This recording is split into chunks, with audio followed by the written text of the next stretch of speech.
I thought I knew what happiness looked like. 3 years married to Amanda, a cozy apartment in Portland we had just bought, together weekend hikes and home-cooked dinners. We were planning our future, talking about kids, maybe getting a dog. Then one Friday evening, I came home early to surprise her with her favorite meal. Her phone sat on the kitchen counter, lighting up with message after message from someone saved as D. The preview made my stomach drop. I tried to tell myself it was nothing, just a coworker, just innocent. But something deep inside me already knew. My hands started shaking before I even unlocked that phone. Before I tell you what I found in those messages, let me know where you are watching from in the comments below. Hit that like button and subscribe, because what happened next changed everything I thought I knew about trust. Now let me take you back to the moment my world fell apart. Life before that Friday felt almost perfect. I worked as a software engineer at a mid-sized tech company, decent pay, good benefits, the kind of job that let me leave work at work. Amanda handled marketing for a startup downtown, always full of energy about her campaigns and her team. We had our routines. I would wake up at 6:30 every morning, stumble to the kitchen, and brew coffee for both of us. Amanda would sleep an extra 15 minutes, then pad into the kitchen in her oversized sweatshirt hair, messy, smiling at me like I hung the moon.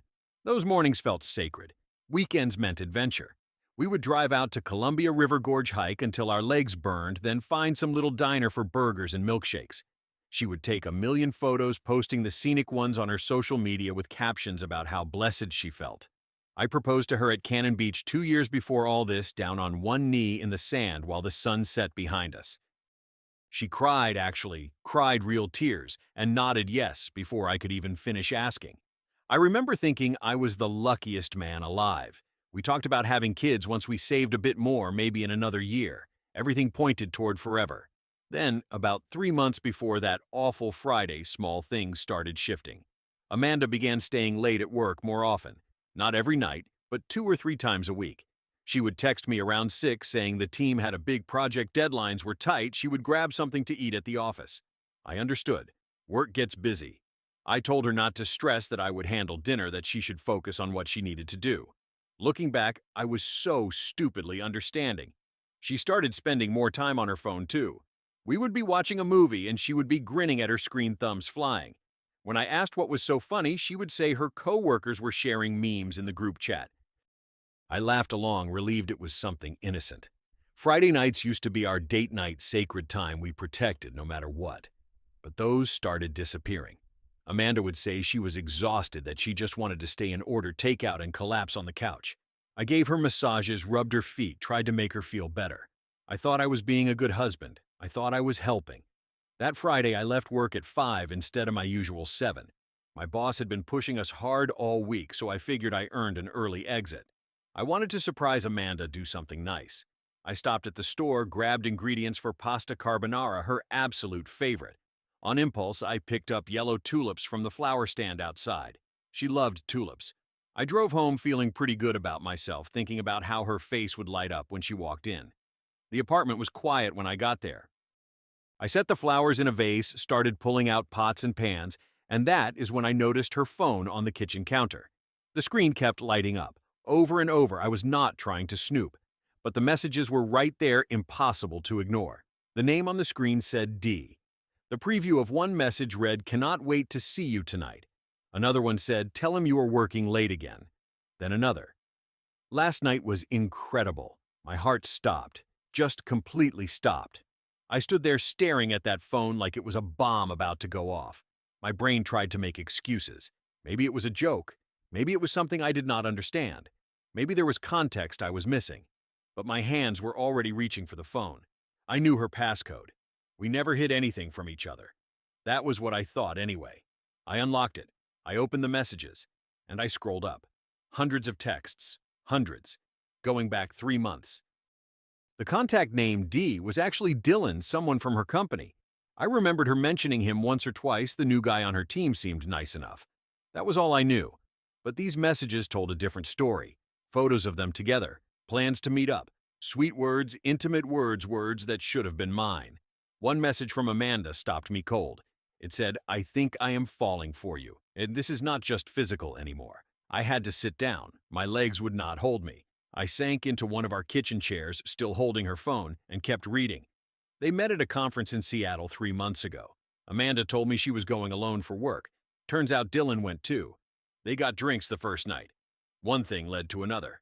She spent the night in his hotel room while I was at home, probably texting her goodnight, probably telling her I missed her. Every late night at work was a lie. She was at his apartment. Every time she came home and I massaged her shoulders, I was helping her recover from being with him. The texts went on and on. Dylan asked her to leave me. Amanda said she needed time, that she could not hurt me like that yet. Yet. That word sat in my chest like a stone. She was planning to leave. She just had not decided when. I sat in that kitchen for I do not know how long, reading every message, torturing myself with details I did not need. But I had to know. I had to see it all. At 6:45, I heard the key in the lock. The door opened. Amanda walked in with a bright smile, dropping her bag by the door. "Honey, I'm home," she called out. Then she saw the flowers. "Oh, you bought flowers. You are so sweet." She walked over and hugged me. I stood there like a statue. Her arms around me felt like a stranger's. She pulled back and noticed her phone on the counter. For just a second, her face changed. Worry flashed across it. But she recovered fast, too fast. She picked up the phone. "Sorry, left it here this morning," she said casually. I forced my voice to stay calm. "How was work?" "Exhausting," she said, scrolling through her phone. "Dylan and I had to finish the presentation for Monday. I am beat." She said his name so naturally, like it meant nothing. Like he was just another coworker. Like she had not been betraying me with him for 3 months. "Are you working late tomorrow too?" I asked. "Yeah, probably. The deadline is tight. Do not wait up for me." "Okay." I nodded. Inside, I was screaming.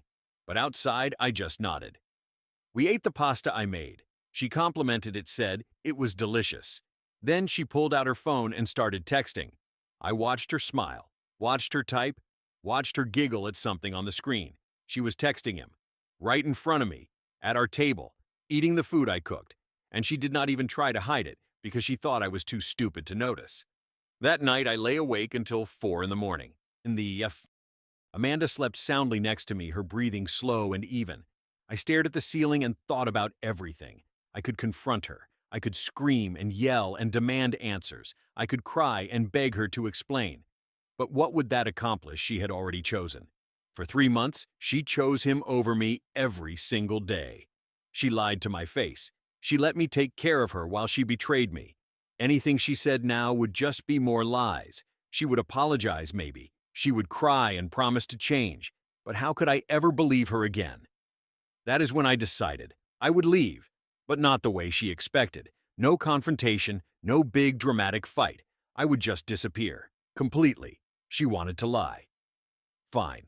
I would give her the ultimate silence. No explanations, no closure, no chance to manipulate me with tears and apologies. I would vanish, and she would have to live with the questions. The decision gave me something I had not felt since finding those messages. Control. I started planning immediately. Over the next 2 weeks, I moved like a ghost. On the surface, everything stayed normal. I still made breakfast. I still kissed her goodbye in the mornings. I still asked about her day. But every night while she slept, I prepared. I transferred money from our joint account into my personal savings. Only my half. I was not a thief. I scanned every important document I owned, uploaded them to a secure cloud. Birth certificate, passport, diplomas, everything. I packed clothes and essentials into 3 large backpacks a little at a time so she would not notice anything missing. I rented a small storage unit across town and moved things there bit by bit. I contacted an old friend from college, Garrett, who lived in Seattle. I asked if I could crash at his place for a while. He did not ask why. He just said, "Of course, man. My door is always open." Amanda noticed nothing. She was too busy with Dylan. Some nights, she did not even bother coming home until 11 or midnight. She would slip into bed, and I would pretend to be asleep. I listened to her text him goodnight. I felt the bed shift as she smiled at her phone in the dark, and I kept planning.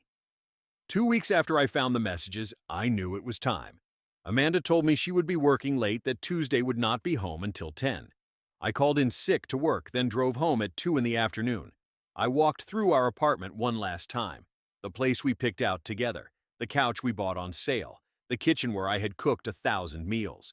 None of it felt like mine anymore. It was just a building, just walls and furniture.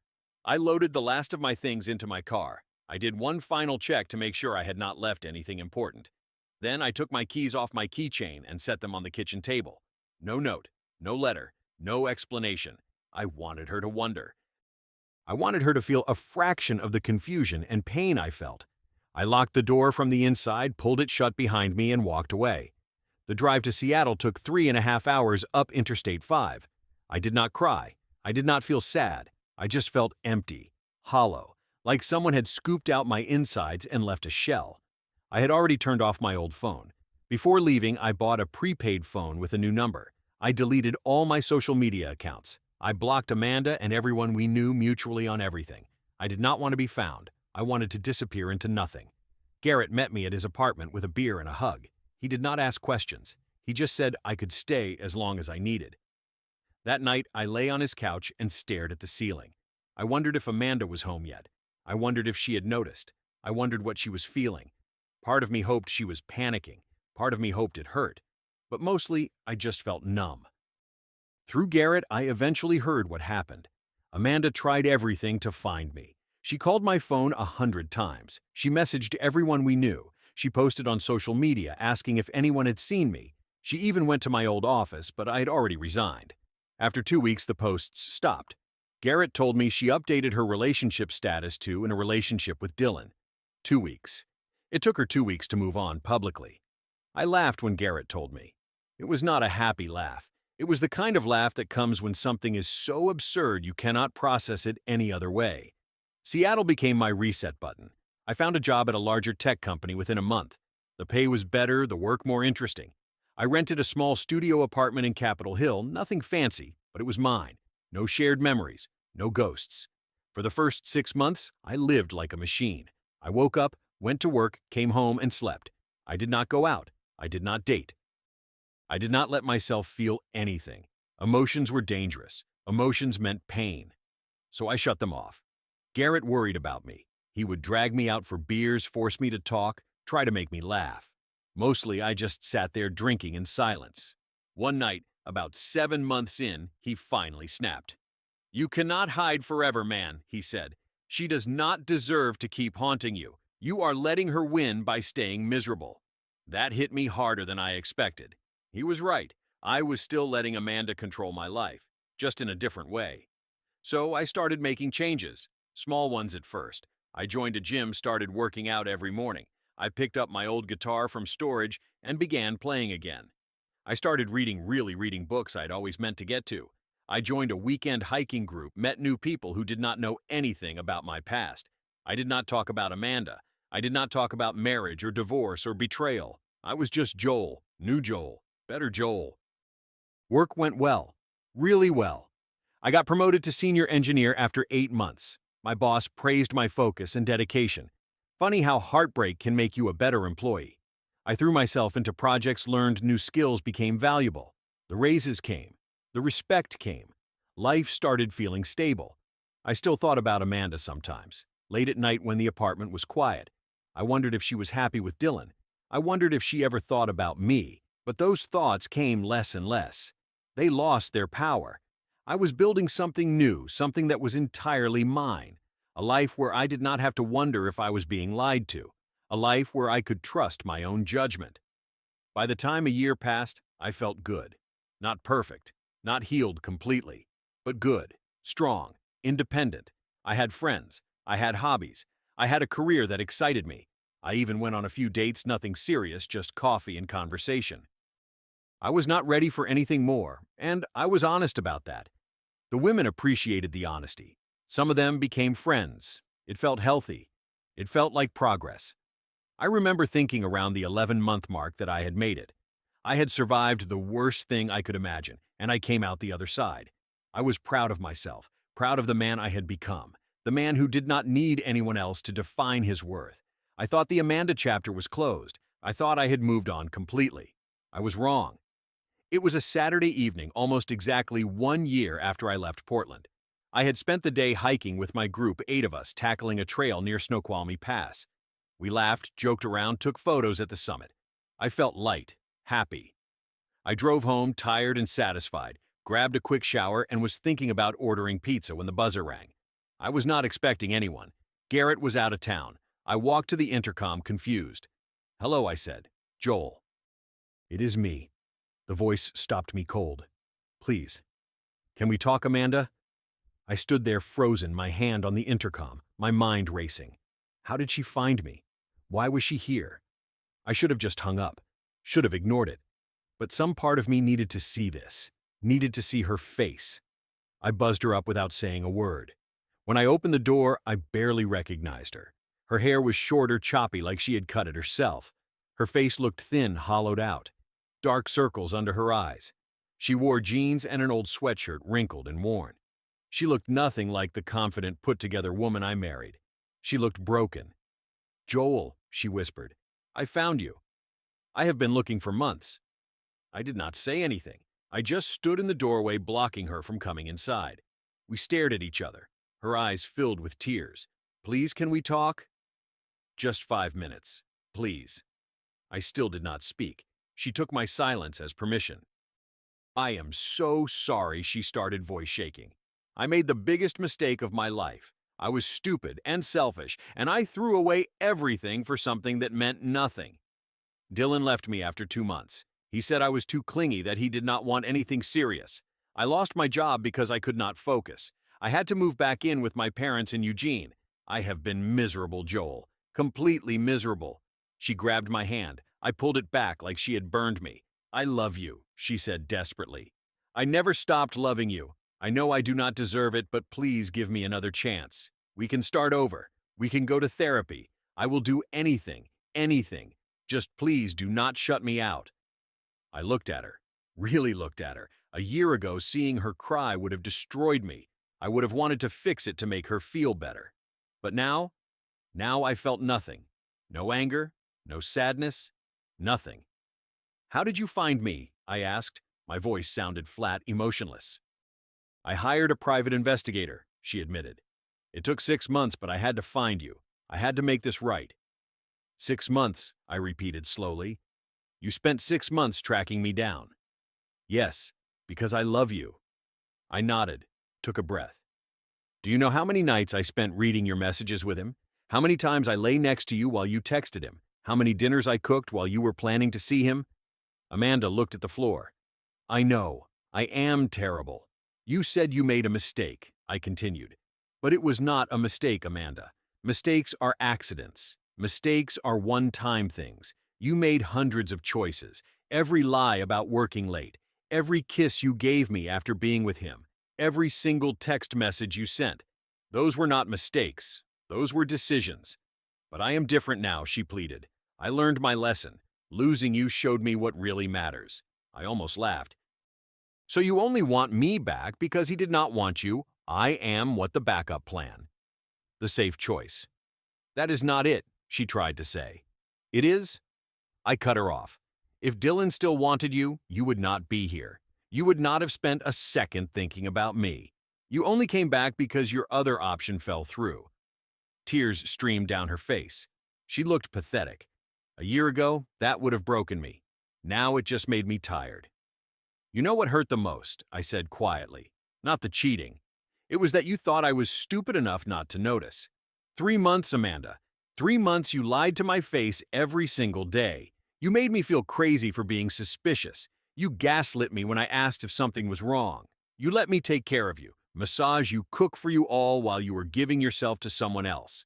I am sorry," she sobbed. "I am so, so sorry." "I believe you," I said. "I believe you are sorry. But sorry does not fix anything. Sorry does not erase what you did. Sorry does not make me trust you again.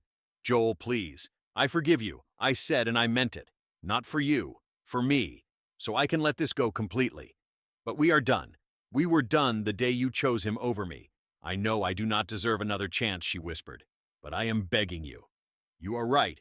You do not deserve it," I said calmly. "And I do not deserve to spend the rest of my life wondering when you will do it again, wondering who you are texting, wondering if you are telling the truth. I am happy now, Amanda. Happier than I ever was, pretending everything was fine while you destroyed us. I have built a new life here, a good life, and I am not giving that up." Her shoulders shook. "Please, Joel. Please. You need to leave," I said firmly. She stood there for a moment longer, hoping I would change my mind. But I did not move, did not soften. Finally, she turned and walked down the hallway. I watched her go, watched her shoulders hunch forward, watched her wipe her eyes. Then I closed the door. I leaned against it, letting out a long breath. It was over. Really, truly over. For the first time in a year, I felt complete closure. Seeing her broken did not make me feel better, but it also did not make me feel worse. I just felt free. That night, I stood on my apartment balcony looking out at the Seattle skyline. The city lights twinkled below, and the air smelled like rain. I thought about the journey I'd been on, from devastation to rebuilding, from betrayal to strength. I learned things I never wanted to learn. I learned that silence can be more powerful than confrontation, that walking away is not weakness, that disappearing is not running, it is choosing yourself. I learned that some people only realize what they lost after it is gone, but that does not mean you owe them a second chance. Some doors once closed should stay that way. Amanda wanted forgiveness, and I gave it to her. But forgiveness does not mean reconciliation. It means releasing the poison so it stops hurting you. The truth is, you cannot love someone into being honest. You cannot care for someone into being faithful. They have to choose that themselves. And when they choose otherwise, you have to be strong enough to walk away. Even when it hurts. Even when you still love them. Especially then. I picked up my phone and texted Garrett. "Thanks for everything, brother. I am finally good." He responded immediately with a thumbs up and a beer emoji. Simple. Perfect. That is what real friendship looks like. People who show up without needing the whole story. People who give you space to heal without judgment. Looking back, I do not regret how I handled it. Some people thought I should have confronted Amanda, should have fought for the marriage. But what was there to fight for? A woman who lied for 3 months? A woman who only came back when her other option disappeared? That is not love. That is convenience. Ghosting her was not cruel. It was self-preservation. It was taking control of a situation where I had none. It was refusing to play her games. She wanted to explain, to manipulate, to make excuses. I did not give her that power. I took it back, and that made all the difference. A year later, when she finally tracked me down, I had nothing left to say. She showed up broken, expecting me to fix her like I always had. But I was not that man anymore. I was not the man who prioritized everyone else's feelings above his own. I was not the man who accepted crumbs and called it a meal. I was Joel, new Joel, stronger Joel, the Joel who knew his worth. Sometimes the best revenge is not revenge at all. It is just living well. It is knowing you made the right choice. It is building a life so good that when the past comes knocking, you do not even feel tempted to open the door. Amanda wanted closure. I gave her something better. The truth. The truth that some betrayals cannot be forgiven with words. The truth that some relationships cannot be saved. The truth that sometimes the most loving thing you can do for yourself is walk away and never look back. I am happy now, truly happy. Not because Amanda suffered, but because I did not let her suffering pull me back into the darkness. I chose light. I chose peace. I chose me. And that is the lesson I hope someone out there needs to hear. When someone shows you who they are, believe them. When someone treats your love like it is disposable, do not fight to prove your worth. You already have worth. They just could not see it. Their blindness is not your problem. Your job is not to fix people who break you. Your job is to heal yourself and move forward, even if that means disappearing, even if that means starting over, even if that means breaking your own heart to save yourself. It has been 2 years now since I left Portland. I still live in Seattle. I got another promotion at work. I am seeing someone nothing serious yet, but she makes me laugh. She is honest. She is kind.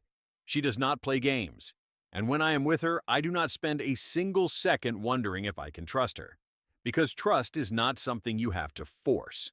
It is something that grows naturally when two people choose honesty every single day. Amanda tried to reach out a few more times after that night. Emails mostly. I never responded. Eventually, through mutual friends, I heard she moved to California, started over somewhere new. I hope she learned something. I hope she became a better person. But honestly, it does not matter to me either way. Her story is not my story anymore. Our chapters do not overlap, and I am perfectly fine with that. So here I am, 2 years older, a whole lot wiser, still standing, still growing, still choosing myself every single day. And if my story helps even one person find the strength to walk away from something toxic, then sharing it was worth it. What would you have done in my situation? Would you have confronted your partner, or would you have left without a word like I did? Drop your thoughts in the comments below. If this story resonated with you, hit that like button and subscribe for more real-life stories about navigating the hardest moments in relationships. Share this with someone who might need to hear it. Thank you for listening to my story. I hope it brings you clarity, strength, or at least the comfort of knowing you are not alone in whatever you are facing. Take care of yourselves out there, and remember that choosing yourself is never selfish. It is survival. Until next time.